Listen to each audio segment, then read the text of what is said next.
어떤 죽을 때가 가까운 한 노인이 죽음에 대한 것에 대한 깊은 고민에 빠졌습니다. 죽고 난 후에 세계는 어떤 것이 있을까라는 그런 것 때문에 너무 많이 두려웠어요. 이걸 어떻게 알 수 있을까? 죽고 난 세계는 어떻게 될까? 고민하는 그러던 어느 날 길을 가는데 한 전도자가 전단지를 주면서 할아버지 예수를 믿으세요. 예수 믿으면 천국을 갈 수 있습니다. 라고 이렇게 외치는 거예요. 구원을 받습니다. 그래서 노인은 그 전단지를 받자마자 너무 고맙고 감격을 해서 어느 교회를 찾아갔어요. 근데 마침 그 교회가 장례식을 행사하고 있었어요. 장례식을 하고 있었는데 두루두루 보니까 다들 다시 장례식장에 오신 분들이 심각하지요. 그래서 두루두루 보다가 한 청년이 있어서 청년에게 다가갔습니다. 여보게 청년, 예수가 누구시오? 예수라는 분은 어떤 분이시오? 이렇게 물었어요. 그랬더니 청년이 하는 말이 아니 지금 이 바쁜데 지금은 얘기해 줄 수가 없으니까 나중에 오세요. 그리고 이런 데서 이런 거 물어보는 거 아니에요. 이렇게 말하는 거예요. 할아버지가 너무 실망이 됐고 허탈한 마음으로 교회 밖을 나왔습니다. 그리고 집으로 돌아갔지요.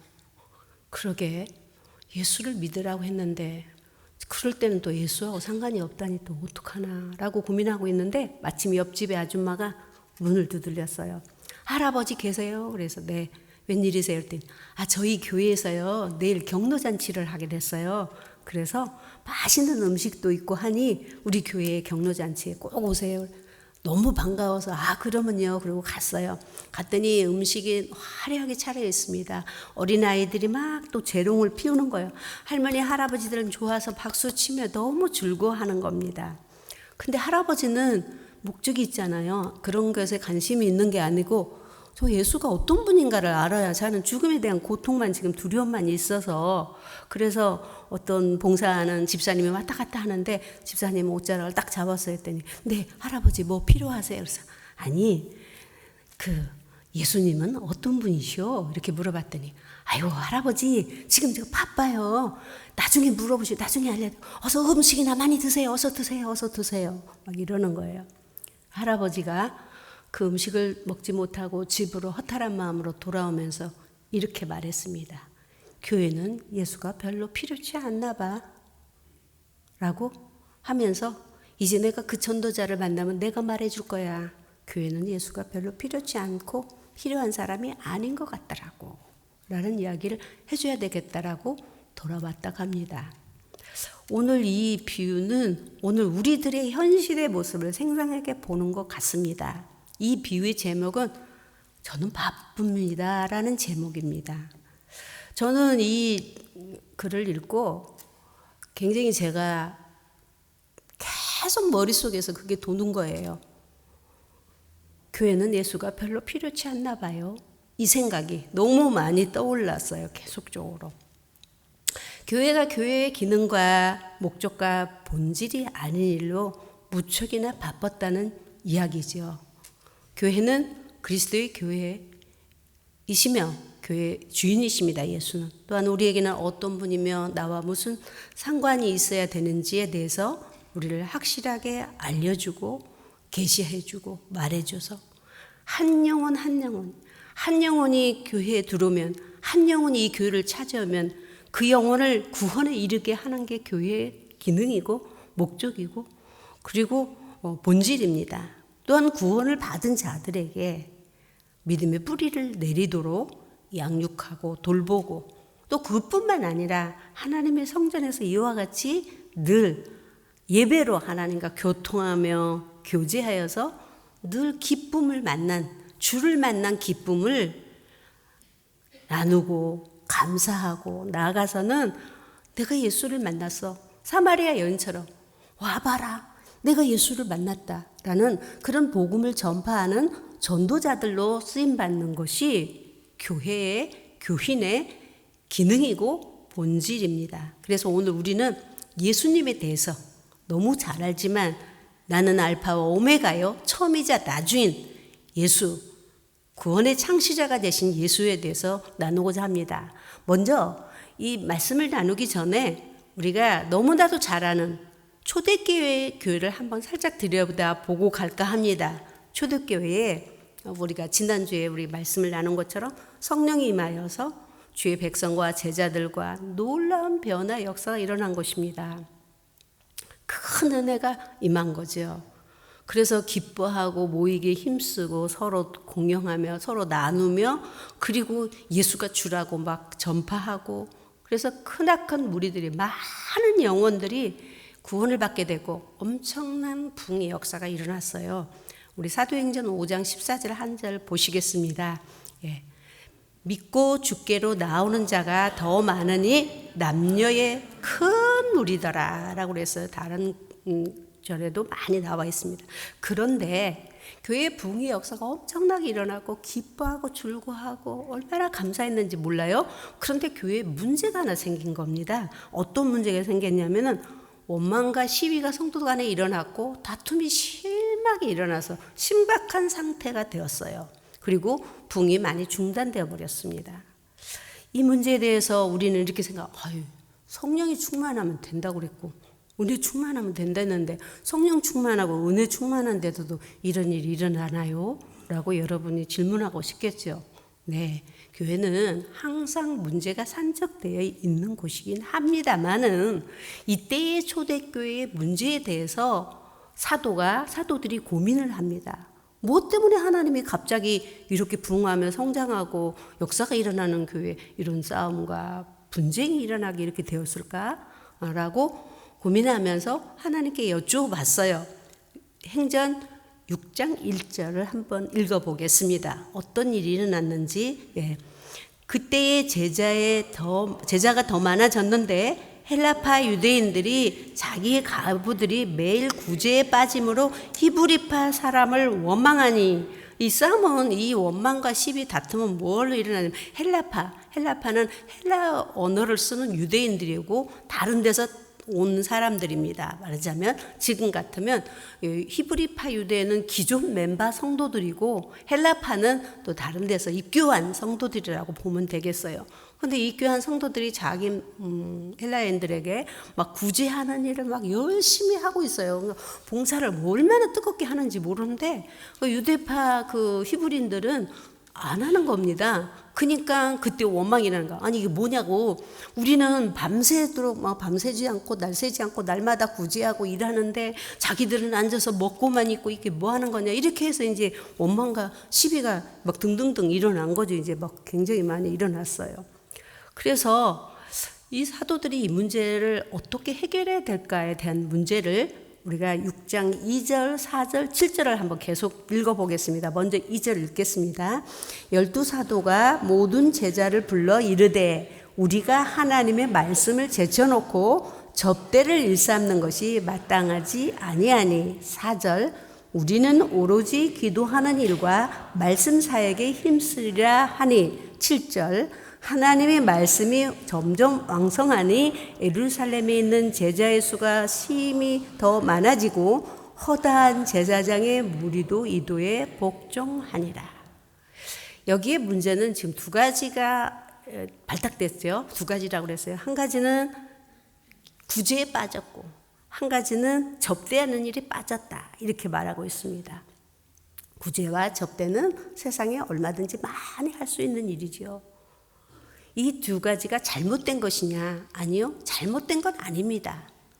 구제도 있고 접대도 있어야 되는 게 교회입니다. 하지만 하나님이 바라시는 교회의 본질과 목적에 미치지 못했다는 사실이죠. 그러면 이 교회가 뭘 원하고 있었는데요? 이 초대교회가 말씀과 기도에 전력하는 일이 부족했다. 우선이 되지 못했다는 사실입니다. 중요한 것은 교회의 본질을 떠나는 일은 하나님이 별로 기뻐하지 않을 수도 있다는 얘기죠. 교회는 어떤 일에 치우치는 것을 원하지 아니하시고 한 영혼을 구원하는 데 전력하기를 원하시고 바라시는 게 하나님의 뜻입니다. 그래서 교회의 본분을 목적을 잃어버렸다기보다는 많이 좀 치우쳤다라고 봐야 되겠죠. 하나님은 일꾼들을 세워놓으시고 그 일꾼들이 기도에 말씀에 전무하고 우선시하도록 하기 위하여서 세운 것이 교회의 일꾼들이라고 성경은 말씀하고 있습니다. 그래서 일꾼들 7명을 세우잖아요. 성령 충만하고 지혜 충만한 자들을 세워서 그들로 하여금 막 일하게 하고, 그리고 사역자들은 말씀과 기도로 전무하며 열심을 했더니 교회가 더 많이 왕성해지고 부흥했다라고 이렇게 말하고 있습니다. 교회의 본질, 아까도 말씀드린 것처럼 말씀과 기도의 사역을 잃어버리고 봉사와 헌신만 남게 되는 것은 예수님이 없는 교회 될 수 있고, 예수님을 잃어버린 성도가 없도록 하기 위한 하나님의 방침이었다라는 사실입니다. 바로 치료가 됐어요. 그래서 그 일을 할 수 있는 사람들 따로 분담을 하고, 그리고 말씀과 기도를 전무하는 것을 우선 목적을 삼았더니 교회가 다시 왕성했다라고 하고 있습니다. 오늘 우리가 지금도 배워야 되고 이 교회 안에 있어야 되실 분은, 아까도 교회는 예수님과 상관이 없나 봐요, 그리 귀하지도 않은 분인가 봐요 라고 말하는 말이 있어서는 안 된다는 사실이죠. 구제하고 접대하고 먹이고 입히는 것은 세상에 다 할 수 있지만 예수를 믿으라고 전하는 곳은 여기밖에 없습니다. 할렐루야. 교회밖에는 없습니다. 교회의 본질이자 기능이고 목적이 되어야 된다라는 사실입니다. 그래서 우리는 구원의 창시자 예수를 다시 한번 우리가 모시는 마음으로, 저희 교회에 모시는 마음으로, 우리 심령에 모시는 마음으로 오늘의 말씀을 함께 나누고자 합니다. 우리가 예수님에 대해서 상세하게, 물론 잘 알지만 또 상세하게 말씀하신 히브리서 1장 3절을 한번 읽고 말씀드리겠습니다. 예. 이는 하나님의 영광의 강체요 본체의 형상이시라. 그의 능력의 말씀으로 만물을 붙드시며 죄를 정결케 하는 일을 하시고 높은 곳에서 계신 지극히 크신 이의 우편에 앉으셨느니라. 예. 완전하신 예수 그리스도는 하나님이 되심을 자세히 말씀해 주고 계십니다. 예수는 하나님의 본체이십니다. 하나님이십니다. 하나님의 육체를 입고 오신 거잖아요. 영광의 강체여서 만물을 붙들어 주었단가. 예수님은 만물을 창조하신 하나님이십니다. 하나님의 본체이십니다. 하나님 본체이신 그분이 육신을 입고 이 땅에 오신 것이죠. 그 능력으로는 말씀이 육신돼서 와서 죄를 정결케 하시는 일을 했다. 예수님은 그 정결케 하는 일은 십자가의 죽음을 지금 말씀해 주고 계십니다. 또 하늘 보좌에서 그 지극히 높으신 우편에 지금 앉아 계신다. 이 말씀은 우리를 위해서 기도, 중보하고 계시는 예수님이라고 이렇게 정확하게 소개를 하시고, 우리가 9절과 10절을 읽은 바와 같처럼 또한 그는 영광과 존귀로 간을 쓰신 분이다. 그럼에도 불구하고, 하나님이신 것 분명함에도 불구하고 그는 그의 죽음의 고난으로 많은 사람들이 하나님의 영광에 들어가도록 구원의 창시자가 되었고 온전하게 하신 것이 합당하시다. 이렇게 말씀해 주셨어요. 우리를 구원의 길로 인도하시기 위해서 하나님 대신 예수 그리스도께서 이 땅에 오셔서, 그래서 우리 17절에 보니까 그 합당한 죽음은 우리 백성의 죄, 내 죄, 여러분의 죄, 온 세상의 죄를 속량하려고, 값을 치르려고 속량하시고, 그래서 그로 말미암아 얼마나 고난을 당하셨으며 시험을 받았기 때문에 육체를 가진 우리와 육체와 똑같은 육체를 가지고 오셔서 죄 없는 분으로 오셨지만 육체가 있어서 시험의 고난을 받으셨으니 너희가 시험 당하면 내가 그 고난을 감당하게 할 것이다 라고 하셨습니다.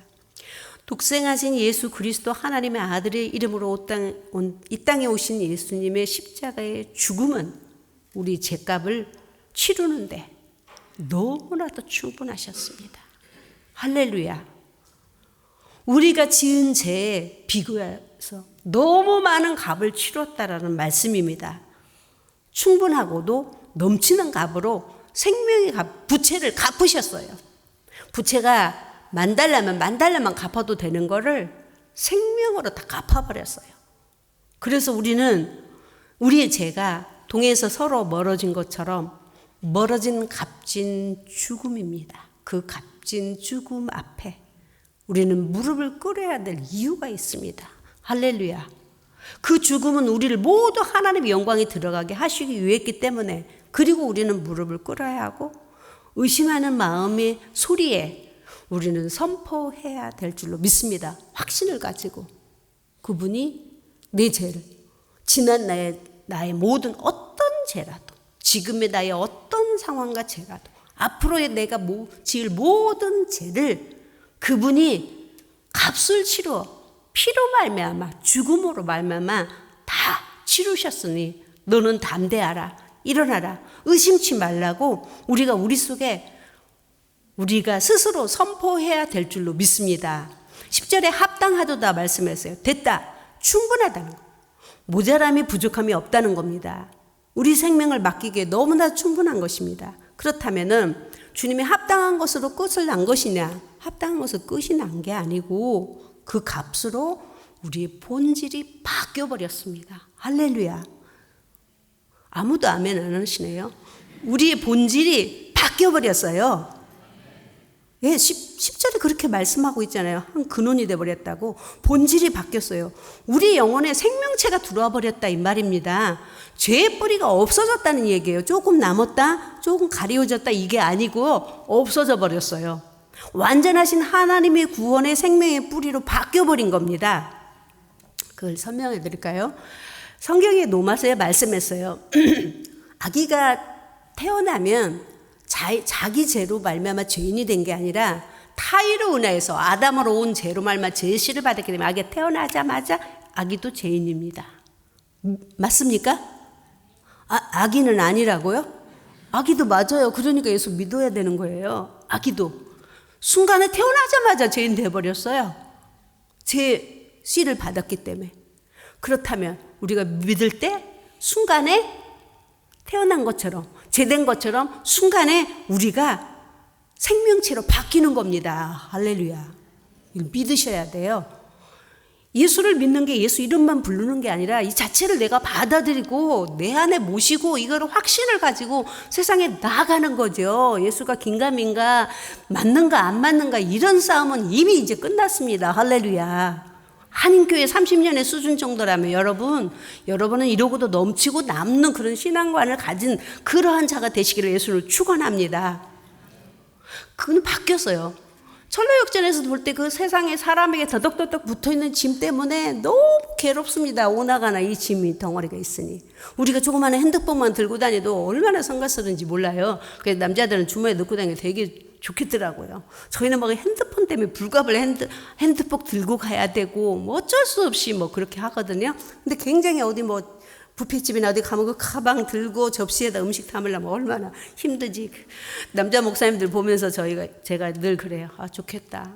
나는 이거 핸드폰 어디다 놓고 어떻게 뭐 열쇠, 자동차 열쇠에다가 뭐 그 핸드폰 어떻게 어디다가 할 수 없으니까 핸드폰을 들고 이렇게 다니거든요. 귀찮을 때가 얼마나 많은지 몰라요.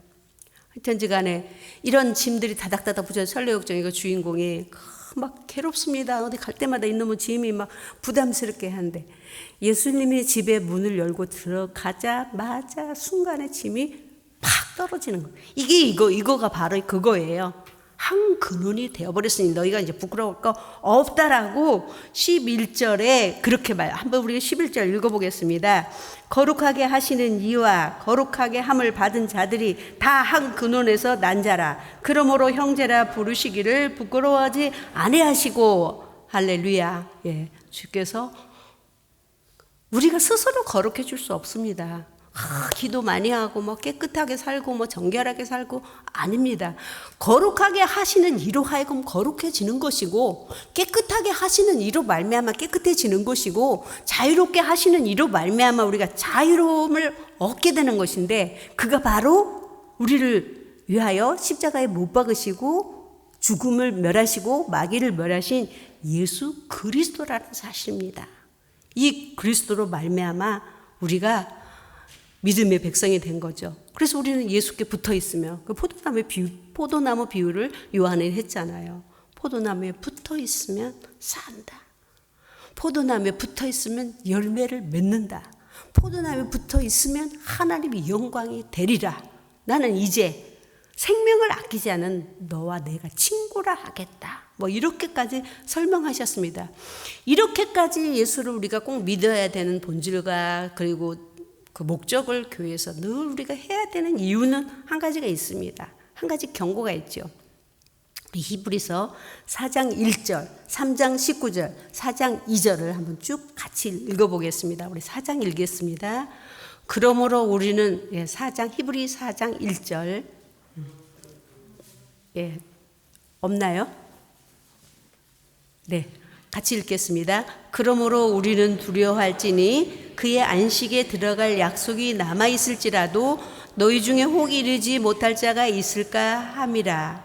3장 19절에 이로 보건대 그들이 믿지 아니하므로 능히 들어가지 못할 것이라.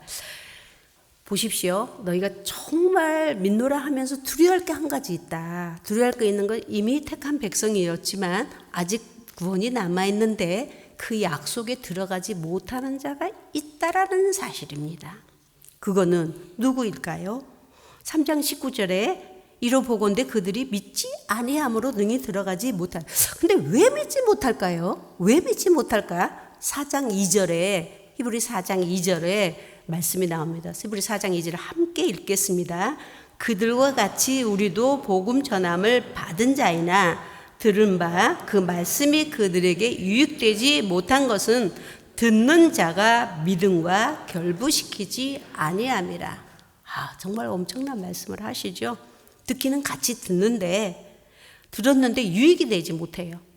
그것은 곧 듣는 자가 말씀과 믿음과 듣는 말씀을 결부하지를 못하더라 이거예요. 그러니까 말씀 따로 믿음 따로 이렇게 나갔다. 즉 받는 자의 마음의 태도에 대한 지적입니다. 복음과는 상관이 짓지 않는 거죠. 예수와는 아무 상관없이 듣는 거예요. 그냥 얼마나 정말 듣기는 듣는데 믿음과 접촉을 안 시키는 겁니다. 얼마나 무서운 얘기인지 우리가 이거는 어디 교회? 광야교회 얘기를 합니다. 아까는 초대교회 얘기했지만 여기는 지금 광야교회를 얘기하고 있습니다. 출애굽한 이스라엘 백성들이 40년의 긴 날 동안에 믿음이 다 변질돼 버렸어요. 그리고 하나님의 말씀에 대해서 신뢰감이 떨어져 버린 것입니다. 잃어버린 거죠. 예수님도 말씀해 주셨잖아요. 슬기로운 처녀는 기름을 준비했지만 미련한 처녀는 예수님이 더디 온다고 생각하여서 기름이 다 떨어졌더라. 이렇게 말씀해 주셨어요.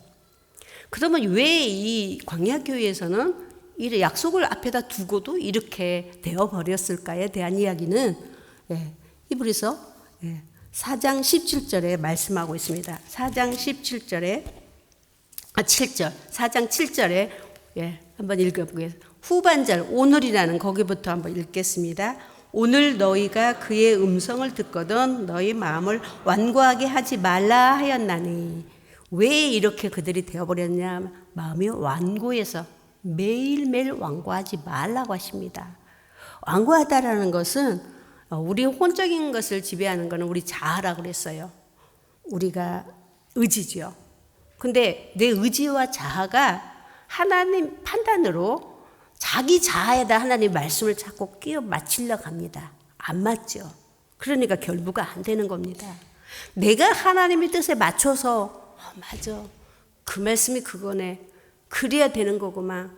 그래야 사는 거구만. 이렇게 해야 되는데 그거는 나하고 안 맞아.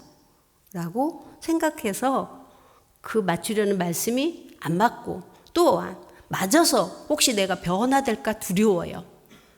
또한 그 말씀 앞에 자신이 굴복할까 염려스럽고 내 고정관념이 바뀔까 봐 걱정돼. 저는 이걸 너무나도 잘 압니다. 어떻게 잘하냐고요? 제가 겪은 거기 때문에요. 처음 제가 예수를 믿고 열심히 성실하게 열심히 하고 새벽 예배 열심히 나이 어릴 때부터 저는 다녔으니까요. 열심히 했는데도 정말 은혜가 한참 이제 나이 30대 돼서 막 은혜가 쏟아져 내리는데 제가 자존심이 무지무지 강한데 내가 저 은혜를 받으면 뭔가를 받으면 제가 자존심을 다 버려야 된다는 것 때문에 너무 두려운 거예요.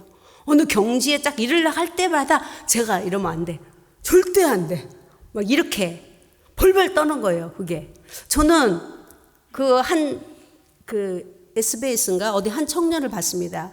나이가 어린 소년이 그런 지적 장애가 있었어요. 그래서 돌아다니다가 집을 잃어버렸어요. 집을 잃었는데 어떤 사람의 손에 의해서 농촌집으로 들어가게 됩니다. 농촌집에 들어가서 40년이란 긴 날을 그 집에서 머슴으로 살아요. 근데 그 머슴으로 사는데 정말 이 세상에도 이런 일이 있나 보다라는 생각을 해서 너무 마음이 아팠어요. 40년 동안 사는데 그의 하루에 밥 먹는 거는 밥 한 끼를 주는 거고, 하루 새벽 5시에서 밤 10시까지 일을 하는 거예요. 농사일을 혼자 다 하는 거예요. 죽도록. 근데 잠자는 방은 그냥 세면바닥에다 40년 전에 주었던 전기장판 하나가 다 고장나가지고 전기가 들어오지 않았고, 이불은 40년 내내를 빨지도 않고 씻지도 않아서 닳아져갖고 실가닥만 남아있고, 정말 속옷이 실가닥 남은 것처럼 그러고서 처음 봤어요. 그 면이 다 떨어지고 실만 가닥이 조금씩 남아있는 걸 걸치고 있는 거예요. 그래서 그거를 나중에 이제 그 동네 사람들이 늘 일하는 걸 보고 발견하고 신고를 했어요. 신고를 해서 그 방송국에 찾아갔는데 이 사람이 죽어도 안 나오려고 하는 겁니다. 거기 떠나면 죽는 줄 알고. 종에 매여 살았기 때문에 그것이 인생의 삶의 자기 몸에 배워가지고 떠나면 죽는 줄 알아요. 그걸 벗어나면 죽는 건 줄 알고 여러 번 시도를 하고 찾아가도 만나주지도 않거니와 이빨도 다 빠졌고 먹질 못해서 영양실조에다가 일을 너무 많이 해서 손가락이 다 이렇게 굳어졌고 발가락도 다 이루 말할 수 없는 문제. 그럼에도 그는 거기서 그게 더 좋다는 거예요. 안 나오겠다는 거예요. 왜? 밖의 세상을 모르니까. 저는 그거를 보면서 자꾸 인간사를 봅니다. 저는 뭐 연속곡 같은 건 읽지 안 봅니다만 인간사를 참 많이 보는데, 그걸 보면서 이렇게 무자비한 인간도 있고 또 그 무자비한 속에서 노예로 거기서 판이 박혀가지고 그것이 전부인 줄 알고 사는 그 사람에 대해서 저는 그걸 많이 생각을 했어요. 정말 우리 예수 믿는 사람도 이렇겠구나.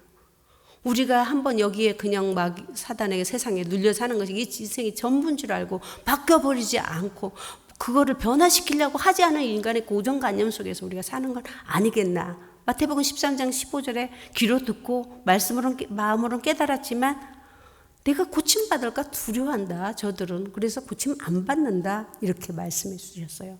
오늘 16절에 보면은 천사들을 붙들어 주려고 예수가 왔겠느냐? 오직 예수를 보내신 건 아브라함의 자손 믿음의 백성들을 붙들려고 왔다라고 하십니다. 14절과 15절에 죽음의 세력을 잡고 있는 마귀를 멸하고 또 죽기를 무서워하는 종에 매여 사는 모든 자를 놓아주려고 오셨다라고 말씀하셨습니다. 내 한 생명 다 내려놓고 맡겨드릴 수 만한 예수 그리스도십니다. 할렐루야. 충분하게도 받아들이시고 넉넉하게도 우리에게 세상과 죄악을 이길 수 있도록 우리의 영원한 천국에 이를 수 있도록 많은 것으로 준비하신 예수 그리스도를 바라보게 하는 것이 교회의 목적이요 교회요 여러분이 돼야 될 줄로 믿습니다. 할렐루야. 요한복음 1장 29절을 보시겠습니다. 진정 예수를 우리가 바라봐야 될 것인가? 같이 읽겠습니다. 이튿날 요한이 예수께서 자기에게 나오심을 보고 이르되 보라 세상 죄를 지고 가는 하나님의 어린 양이로다. 할렐루야. 이게 복음의 핵심입니다. 세상 죄를 지고 가는 어린 양 예수 그리스도가 되신 것입니다. 세상에 이 많은 죄를 누가 질 수 있으며 이 많은 죄를 누가 용서할 수 있으며 이 많은 죄들을 어떻게, 저는 엊그저께 중국 역사에 대한 이야기를 잠깐 봤어요. 근데 그 중국의 황제가 후궁으로, 우리 한국 사람 세종 때인데 그 한국 여자들을 이제 후궁으로 다 공녀로 강제로 공녀를 데려가잖아요. 한국 여자가 공녀가 되었는데 그 황제가 후궁 된 지 얼마 안 돼가고 황제가 죽었는데 그 황제가 죽었기 때문에 법이 그냥 후궁을 생매장 같이 관에다 넣는 거예요. 세상에 이걸 보면서 이렇게도 많은, 그뿐이겠습니까? 이렇게도 많은 죄를 졌으니 우리가 이렇게 바이러스에 이렇게 고난을 겪을 수밖에 없고 이 죄를 어떻게 한단 말이에요. 누가 다 벗겨냈고 누가 어떻게 다 용서를 받을고, 오직 예수 그리스도 그분의 십자가의 능력이 헛되지 않도록 하나님 지난날의 모든 죄를 용서해달라는 기도밖에는 할 수가 없었어요. 이렇게 무지하비한 인생들. 그런데 오늘 여기 복음의 핵심에 세상 죄를 지고 가는 어린 양을 보라. 어린 양 때문에, 예수 그리스도 때문에 우리에게 환난을 면케 해주신다라고 말씀하셨고, 내 죄를 지고 가신 예수 그리스도를 바라보는 것이 우리가 살 길입니다. 우리의 기본이고 본질입니다. 신앙에 내 인생에 수고하고 무거운 짐들이 다 있습니다. 짐 없는 사람은 아무도 없더라고요. 이 모든 짐을 지고 가신 예수 그리스도, 이것이 우리 신앙의 기준이고 우리 신앙의 중심이 되는 줄로 믿습니다. 할렐루야. 예. 정말 예수 바라보고 예수님을 위하여서 나가는 교회, 보이지 않는 교회, 보이는 교회가 되어야 될 줄 믿습니다. 마지막 결론을 내립니다. 예수에 대해서 마지막 우리 한번 다시 읽고 마치겠습니다. 히브리서 4장 4절에서 16절을 함께 읽겠습니다. 그러므로 4장 4절에서 16절, 4장 4절에서 16절, 14절, 4장 14절에서 16절, 함께 읽겠습니다. 그러므로 우리에게 큰 대제사장이 계시니 승천하시니 곧 하나님의 아들 예수시라. 우리가 믿는 도리를 굳게 잡을지어다. 우리에게 있는 대제사장은 우리의 연약함을 동정하지 못하실 리가 아니요 모든 일에 우리와 똑같이 시험을 받으시니로되 죄는 없으시니라. 그러므로 우리는 긍휼하심을 받고 때를 따라 돕는 은혜를 얻기 위하여 은혜의 보좌 앞에 담대히 나아갈 것이니라. 아멘. 예. 그러므로 우리는 예수 그리스도 부활 승천하신 예수를 굳게 잡은 믿음을 가지고 그분의 연약함을, 우리 연약함을 채울하신다, 동정하신다. 우리의 고난과 고통과 형편과 사정을 아심으로 여러분이 나는 이래서 못 가고 이래서 못 간 게 아니라 어떤 것이라도 그분이 충분히 죄값을 다 치르시고 연약한 모든 걸 다 치르셨기 때문에 여러분이 하나님의 보좌 앞에 담대히, 내가 주님 앞에 내 아버지라고 담대히 나와 기도하고 주님을 의지할 때 돕는 은혜를 때에 따라 여러분에게 보내주신다라고 약속하고 계심을 믿으시게 됐으면 축원합니다. 마지막 12장, 히브리서 12장 28절을 읽으시고 예배를 마치겠습니다. 그러므로 우리가 흔들리지 않는 나라를 받았은즉 은혜를 받자. 이로 말미암아 경건함과 두려움으로 하나님을 기쁘게 섬길지니. 흔들리지 않는 나라 아무도 없습니다. 브라질에서는 하루에 1,300명씩 죽어간다고 선교사들이 그 네트로 편지 카톡에 올라왔더라고요. 이런 상황입니다. 어디 흔들리지 않는 나라, 내 아버지, 내가 믿는 하나님 나라밖에 없고, 그래서 거저 주신 은혜를 받자. 은혜를 받고 사는 것이 세상을 이기는 것이고 내가 승리하는 계기가 될 줄로 믿습니다.